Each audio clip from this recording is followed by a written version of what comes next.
Bapak, Ibu, Saudara-saudariku yang terkasih dalam Tuhan kita Yesus Kristus, selamat pagi, selamat hari Minggu untuk kita sekalian. Kita berjumpa kembali dalam permenungan kita pada hari ini, Minggu 30 Mei 2021, yang adalah Hari Raya Tritunggal Maha Kudus.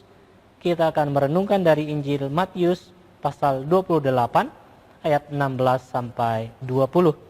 Mari kita buka dengan tanda salib. Dalam nama Bapa dan Putra dan Roh Kudus. Amin. Sesudah Yesus bangkit dari antara orang mati, ke-11 murid berangkat ke Galilea, ke bukit yang telah ditunjukkan Yesus kepada mereka. Ketika melihat Dia, mereka menyembahnya, tetapi beberapa orang ragu-ragu. Yesus mendekati mereka dan berkata, "Kepadaku telah diberikan segala kuasa di surga dan di bumi. Karena itu, pergilah, jadikanlah semua bangsa muridku, dan baptislah mereka dalam nama Bapa dan Anak dan Roh Kudus, dan ajarlah mereka melakukan segala sesuatu yang telah kuperintahkan kepadamu. Dan ketahuilah, aku menyertai kamu senantiasa sampai akhir zaman."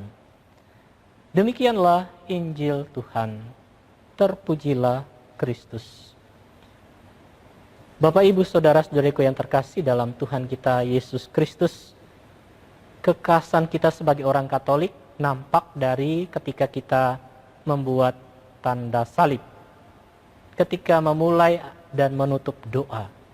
Dengan membuat tanda salib itu, sesungguhnya kita menyatakan misteri iman kita akan Allah Tritunggal Maha Kudus, yaitu Allah Bapa, Allah Putra, dan Allah Roh Kudus.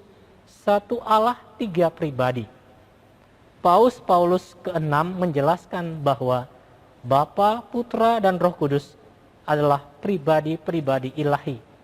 Kita masuk ke dalam misteri Allah Tritunggal itu hanya di dalam dan melalui Yesus Kristus.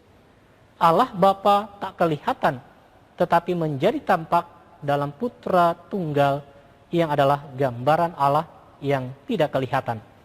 "Barang siapa melihat aku, melihat Bapa," kata Yesus. Roh Kudus adalah penghubung antara Bapa dan Putra.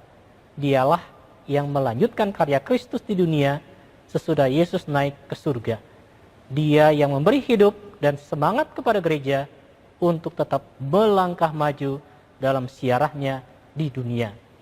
Saudara-saudariku yang terkasih, amanat agung yang disampaikan oleh Yesus dalam Injil hari ini dengan memberikan perintah kepada murid-muridnya untuk membaptis orang-orang yang percaya dalam nama Bapa dan Putra dan Roh Kudus adalah pernyataan tentang kebenaran akan Allah Tritunggal Maha Kudus.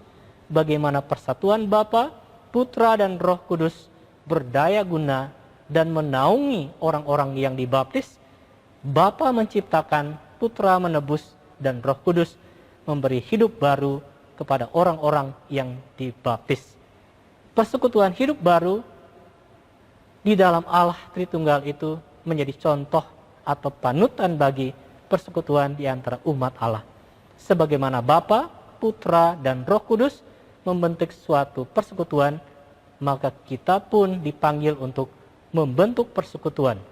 Di dalam persekutuan itu, gereja dipanggil untuk melayani satu sama lain.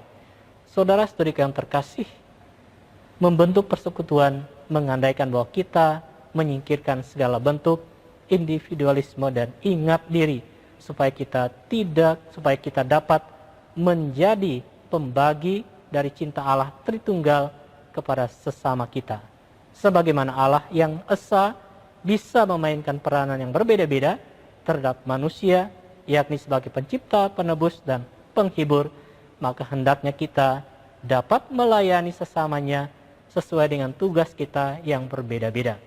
Dalam hal ini, kita harus memberikan arti kepada tugas kita sehari-hari sebagai salah satu bentuk pelayanan terhadap persekutuan. Tuhan memberkati kita sekalian. Amin. Dalam nama Bapa dan Putra dan Roh Kudus. Amin.